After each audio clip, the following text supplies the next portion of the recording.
నేను first chicken curry అనేది చేశానండి.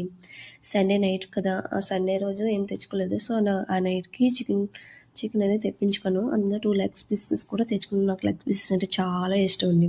సో, అందుకే ఒక లెగ్ పీస్ అనేది ఫ్రై చేశాను. ఆ ఫ్రై చేసిన తర్వాత కొంచెం కర్రీ ఉంటే ఆ కర్రీ కూడా కుక్ చేసేసాననమాట. మీకు విషయం తెలుసా? నేను చికెన్ పికిల్స్ కూడా పెట్టాను. సారీ, నేనేం పెట్టలేదు. వేరే అమ్మాయి చేత పెట్టించాను. అబ్బే! నాకైతే అంత సీన్ లేదులెండి. చికెన్ కర్రీ అయిపోయిన తర్వాత next leg pieces chicken curry అయిపోయిన తర్వాత ఆ పికిల్ సంగతి చూసాము. ప్రాసెస్ అనే వీడియో అనేది మాత్రం ఫుల్ వీడియో అనేది తీయలేదు. చిన్న చిన్న క్లిప్స్ మాత్రమే తీశాను. ఆ క్లిప్స్ అనేవి నెక్స్ట్ వీడియోలో పోస్ట్ చేస్తాను. అలాగే ఫుల్ లెంత్ వీడియో కూడా ఈసారి మళ్ళీ చేస్తాం కదా! అప్పుడు డెఫినెట్‌గా అంటే కొద్దిగా చేసాం. టేస్ట్ బాగుంటే మళ్ళీ నెక్స్ట్ టైం ఎక్కువగా చేసుకోవచ్చని, ఎక్కువ క్వాంటిటీ చేసుకోవచ్చని కొద్దిగా చేసాం. అప్పుడు ఫుల్ లెంత్ వీడియో తీసి అప్పుడు పెడతామన్నమాట. ఓకేనా?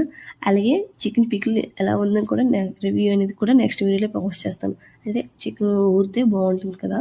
సో, అందుకే నెక్స్ట్ వీడియోలో పోస్ట్ చేస్తానండి.